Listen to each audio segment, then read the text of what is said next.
যত হত্যাকাণ্ড 15 জুলাই থেকে হয়েছে, যত অগ্নি সন্ত্রাস হয়েছে, এসবগুলি করা হয়েছে ডক্টর মোহাম্মদ ইউনূসের সেই মেটিকুলাসলি ডিজাইনের অংশ হিসেবে মাস্টার মাইন্ড দ্বারা এইসব খুন করেছে। আর খুন করেছে বলেই তাদেরকে দায় মুক্তি দিয়েছে, ইন্ডেমনিটি দিয়েছে। যদি তারা দায়ী না থাকবে তা দায় মুক্তি দেবে কেন বলেন? এটাও বিবেচনা করেন। কিন্তু মামলা দিয়েছে কাদের বিরুদ্ধে? সব আওয়ামী লীগের নেতাকর্মী, তাদের বিরুদ্ধে। এবং আমার বিরুদ্ধে তো হত্যা মামলা আছেই। হত্যা মামলা এতই সস্তা, আপনারা দেখলেন যে একজন রিক্সাওয়ালা, গরিব রিক্সাওয়ালা, 15ই আগস্ট সে গিয়েছিল 32 নম্বরে একটু ফুল কিনে। গরিব মানুষ, সে তার নিজের কামাই টাকা দিয়ে একটা ফুল কিনে সে গিয়েছে ফুল দিতে।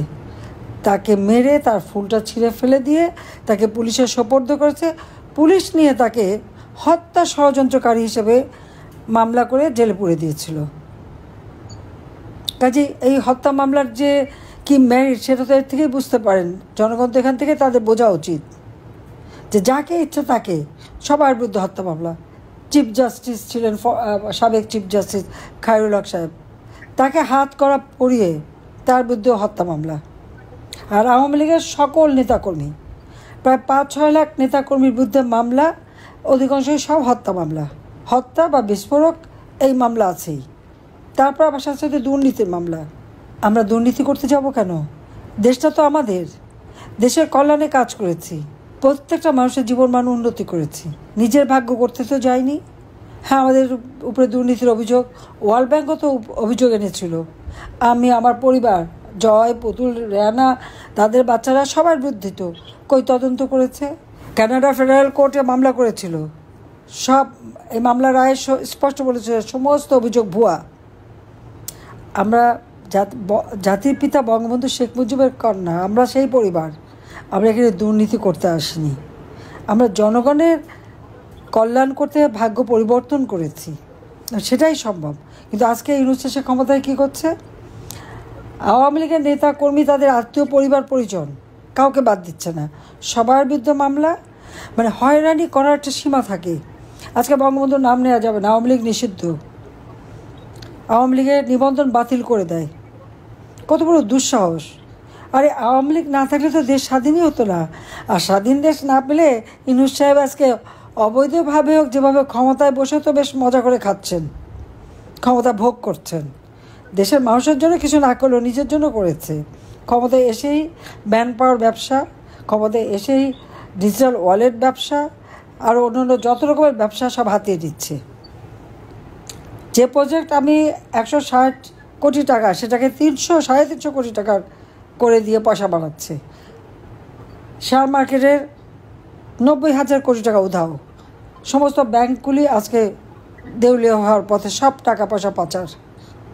গ্রামীণ ব্যাংকের পুরা, এটা তো সরকারের পয়সায়, সেটার মালিকানাও নিয়ে নিয়েছে।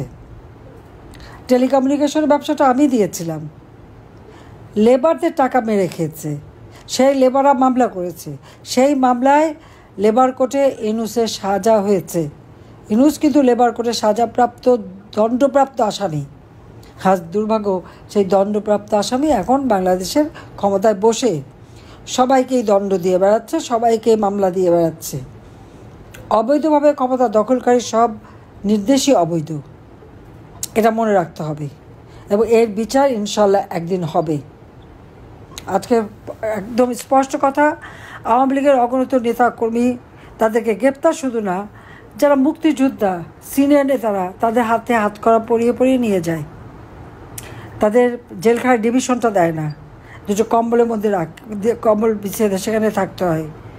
তাদের উপরে চরম নির্যাতন চলছে এবং অনেকেই মারা যাচ্ছে। যখন মুমূর্ষু অবস্থা হয় তখন তাদেরকে হাসপাতাল নিয়ে বলে হার্ট ফেল। 30 জন জেল কিলিং হয়ে গেছে ইতিমধ্যেই, এবং এখনও যা নেতারা আছে প্রত্যেকের শারীরিক অবস্থা খুব খারাপ, কিন্তু তাদের ডাক্তার পর্যন্ত দেখাতে দেয় না। বাড়িতে খাবার, একবার এই জেলে, একবার ওই জেলে, একবার ওই জেলে, তাদেরকে সেভাবে ঘুরে বেড়াচ্ছে। আওয়ামী লীগের অপরাধটা কী? আওয়ামী লীগের নেতাকর্মীরা জনগণের জন্য কাজ করেছে। আওয়ামী লীগ এদেশের স্বাধীনতা এনেছে। স্বাধীনতা এনেছে বলেই না আজকে সবাই এত পদ পদবি পাচ্ছে। তার নয়তো পাকিস্তান আমলে থাকলে তো পাকিস্তানিদের হাতে ওই লাঠির ঝাঁটাই খেতে হতো তাদের। এটা তারা ভুলে যায় কেন? এই পরাধীনতার নাগপাশ থেকে জাতির পিতা বঙ্গবন্ধু শেখ মুজিবই তো মুক্তি দিয়ে গেছেন। আজকে তার নাম নেওয়া যাবে না। 32 নম্বর ভেঙে দিয়েছে। যে কেউ 32 নম্বরে গেলে প্রশ্ন করে, প্রশ্নটা কে করে? তাদের কি অধিকার আছে? বলে আমি নাকি মানুষ খুন করেছি। আমি কোনো মানুষ খুন করিনি, আমি মানুষ খুন করতে পারি না। এই ছাত্রতা আন্দোলন শুরু করেছিল সেই জুলাই মাস থেকে। জুলাই মাস থেকে 14 জুলাই পর্যন্ত কই একটা ছেলের গায়ে বা মেয়ের গায়ে তো টোকা পড়েনি, তাদের গায়ে তো কেউ হাত দেয়নি। 15 জুলাই থেকে এরাই তো মানুষ হত্যা শুরু করেছে। পুলিশ মেরে পা বেঁধে ঝুলে রাখা, আওয়ামী লীগ নেতাকর্মী তাকে হত্যা করে পা বেঁধে ঝুলিয়ে রাখা, তাদেরকে পিটিয়ে পিটিয়ে মারা। এবং সেই জুলাই 15 থেকে এ পর্যন্ত কত শত লোক মারা গেছে, তার অধিকাংশই আওয়ামী লীগ বা স্বাধীনতা মুক্তিযোদ্ধা। যুদ্ধ অপরাধী তাদেরকে ছেড়ে দেয়, তাদের গলায় ফুলের মালা ওঠে। আর আমার যারা মুক্তিযোদ্ধা তাদের গলায় জুতো মালা দিয়ে অপমান করে। যারা নিজের জীবনের সব কিছু ত্যাগ করে স্বাধীনতা এনে দিল, আজকে তাদেরকে নিয়ে অপমান করা হয়। আর কত, গোপালগঞ্জে তো রীতিমতো গণহত্যা চালিয়েছে। সরাসরি হুকুম দিয়েছে গুলি করো, গুলি করে মারো, মেরে তার ওই সমন্বয়কদের উদ্ধার করো। কই আমি তো এরকম কোনো অর্ডার কাউকে দেইনি। তাহলে বিচার কার হওয়া উচিত? এই হত্যাকাণ্ডের জন্য বিচার তো ইউনূসের হওয়া উচিত। তার মেটিকুলাস ডিজাইন, যে কথা সে একটা ক্লিন্টন ফাউন্ডেশনের মিটিংয়ে বসে খুশি মনে বলে, যে মেটিকুলাস ডিজাইন করে এই আন্দোলন মাস্টার মাইন্ড দ্বারা ঘটিয়ে, অর্থাৎ এই হত্যাকাণ্ড ঘটিয়ে শেখ হাসিনাকে ক্ষমতা থেকে হটাতে পেরেছে এবং সে ক্ষমতা দখল করতে পেরেছে। খুব গর্ব, নিজে আবার হাততালি দেয় আর তার মাস্টার মাইন্ডকে পরিচয় করিয়ে দেয়। সেদিনই তো বোঝা গেছে যে এই হত্যাকাণ্ডের সঙ্গে ইউনূস সরাসরি জড়িত এবং তার ওই সমন্বয় মাস্টার মাইন্ড তারা জড়িত। বিচার তাদের হবে, হত্যার বিচার। আমি কাউকে হত্যা করিনি, করতে পারি না। আমার নিজের বাবা মা ভাইদের যারা হত্যা করেছে তাদের তো আমি সাধারণ আইনে বিচার করেছি, ইনডেমনিটি অর্ডিন্যান্স বাতিল করে দিয়ে তাদের বিচার করেছি, যুদ্ধ অপরাধীদের বিচার করেছি, যারা 30 লক্ষ শহীদ হত্যা করেছে, যারা পাকিস্তান হানাদার বাহিনীর দোষর ছিল, যারা আমার লক্ষ লক্ষ মা বোনদেরকে পাকিস্তানি হানাদার বাহিনীর হাতে তুলে দিয়েছে, দিনের পর দিন তাদের উপর পাশবিক অত্যাচার হয়েছে, তাদের বিচার করেছি। প্রায় 3 কোটি ঘর বাড়ি জ্বালিয়ে পুড়িয়ে দিয়েছে, তাদের বিচার করেছি। বিচার করতেই হবে তো, এটা সারা বিশ্বে হয় এই বিচার। আজকে সেই কোর্টেই আবার আমাদের বিচার। 73 সালে যে আইন হয়েছিল আইসিটির, সেটা আবার তারা এক্সিকিউটিভ পাওয়ার দিয়ে সংশোধন করেছে। এটা সংশোধন হয় না, সম্পূর্ণ ইললিগাল। আজকে যে আদালত তারা স্থাপন করেছে, সেখানে চেয়ারম্যান থেকে শুরু করে চিফ প্রসিকিউটর, তারা কারা? তারা তো যখন আমরা যুদ্ধাপরাধীদের বিচার করি তাদের ডিফেন্সে ছিল, তাহলে তারা কী করে এখানে চিফ প্রসিকিউটর হতে পারে বা চেয়ারম্যান হতে পারে?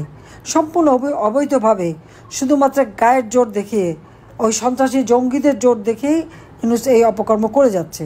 কাজে আমার কথা একটা স্পষ্ট, আমরা ইতিমধ্যে 21 দফা কর্মসূচি দিয়েছি। গণতন্ত্র প্রতিষ্ঠা করতে হবে। জনগণের ভোটের অধিকার কেড়ে নিয়ে ক্ষমতায় বসেছে ইউনূস। জনগণের ভোটের অধিকার জনগণের হাতে ফিরিয়ে দিতে হবে। যত বন্দী আছে সকলকে মুক্তি দিতে হবে। আওয়ামী লীগের নেতাকর্মী যাদেরকে মিথ্যা মামলা, 14 দলের নেতাকর্মী, সাংস্কৃতিক কর্মী, সাংবাদিক, আইনজীবী, সবাইকে যাদেরকে গ্রেপ্তার করে মিথ্যা মামলা দিয়ে হয়রানি করছে, তাদেরকে মুক্তি দিতে হবে। আর যাদেরকে হত্যা করেছে তারাই আসলে শহীদ। এই হত্যাকাণ্ড যারা ঘটিয়েছে তাদের বিচার করতে হবে। এবং দেশের মানুষ আজকে হাহাকার, প্রত্যেকটা জিনিসের দাম বেড়ে গেছে, মানুষের আয় রোজগার নেই, মাথার ঘাম পায়ে ফেলে দিনমজুর, রিক্সাওয়ালা, সাধারণ মানুষ যার কামাকে তা দিয়ে একবেলা খাবার জোটাতে পারে না। কাজে তাদের ভাগ্য পরিবর্তনের জন্যই তো আমরা গণতন্ত্র অব্যাহত রেখেছিলাম। বাংলাদেশের ইতিহাসে 2009 সাল থেকে 2024 সালের 5ই আগস্ট পর্যন্ত গণতান্ত্রিক ধারা অব্যাহত ছিল, আর্থসামাজিক উন্নতি হয়েছে দেশের। আর এখন দেশ সম্পূর্ণভাবে অর্থনৈতিকভাবে পর্যুদস্ত, ধ্বংস হয়ে গেছে। যেখানে আমি 5 কোটি মানুষকে নিম্নবিত্ত থেকে মধ্যবিত্তে উন্নীত করেছিলাম, আজকে আবার তারা নিম্নবিত্তে চলে যাচ্ছে। যেখানে অতি দরিদ্রের হার 25.1 ভাগ ছিল, আমি 5 ভাগই নামিয়ে নিয়েছিলাম এবং বিনামূল্যে ঘর দিয়ে তাদেরকে জীবন জীবিকার ব্যবস্থা করে দিয়েছিলাম। আজকে আবার সেই অতি দরিদ্রের হার 10 ভাগের উপরে হয়ে গেছে। দারিদ্রের হার যেটা 41 ভাগ ছিল, আমি 18 ভাগে নামিয়ে এনেছিলাম, সেটা আবার প্রায় 25-30 ভাগে চলে গেছে। না হলেও প্রায় 1 কোটি মানুষ আজকে আবার সেই একেবারে দরিদ্রের পর্যায়ে পড়ে গেছে। 4 লক্ষ ছেলে মেয়ে লেখাপড়া করতে পারে না, পরীক্ষা দিতে পারে না, তাদের পড়াশোনার শিক্ষা অঙ্গনের সম্পূর্ণ অরাজকতা। তো এই অবস্থা থেকে দেশকে মুক্ত করার জন্য স্বাধীনতা বিশ্বাসী গণতান্ত্রিক শক্তি সবাইকে ঐক্যবদ্ধ হতে হবে এবং প্রবাসে যারা আছেন আমি বলবো আপনারা স্ব দেশে সেখানকার গণতান্ত্রিক সরকার তাদের কাছে বাংলাদেশের এই চিত্র তুলে ধরে সেখানে তাদের দেখাতে হবে যে আজকে আমরা যে গণতন্ত্র প্রতিষ্ঠা করেছিলাম, গণতন্ত্রের মাধ্যমে আমরা যে অর্থনৈতিক, রাজনৈতিক, অর্থনৈতিক, সামাজিক, সাংস্কৃতিক উন্নতি দেশে করেছিলাম, আজকে সব কিছু ভুলুণ্ঠিত হয়ে গেছে। বাংলাদেশের মানুষ মনে হয় যেন একটা বড় কারাগারে বন্দি। নারীরা ঘর থেকে বেরোতে পারে না, তাদের জীবনে কোনো নিরাপত্তা নাই, কারো জীবনের নিরাপত্তা নাই। এই অবস্থার অবসান ঘটাতেই হবে। তার জন্য সকলকে ঐক্যবদ্ধ হতে হবে, সোচ্চার হতে হবে এবং ইউনূসকে পদত্যাগ করতে হবে, একটা নিরপেক্ষ সরকার করে তার অধীনে নির্বাচন দিতে হবে। যদিও আমি এখনও প্রধানমন্ত্রী, তবুও আমি বলবো জনগণ নির্বাচন চায়, হ্যাঁ নির্বাচন দিতে হবে, একটা কেয়ারটেকার গভর্নমেন্ট আলাদাভাবে তৈরি করে ইউনূসের অধীনে না, ওই ক্ষমতা দখলকারী, ক্ষমতা চুরি করা এই লোকের কাছে না, ডাকাতি করেছে এই ডাকাতের কাছে না। তো সবাই ভালো থাকেন, সুস্থ থাকেন আর দেশের মানুষের পাশে দাঁড়ান এবং আমাদের প্রবাসীরা যথেষ্ট সহযোগিতা করছে, সবাইকে আমার আন্তরিক ধন্যবাদ জানাচ্ছি।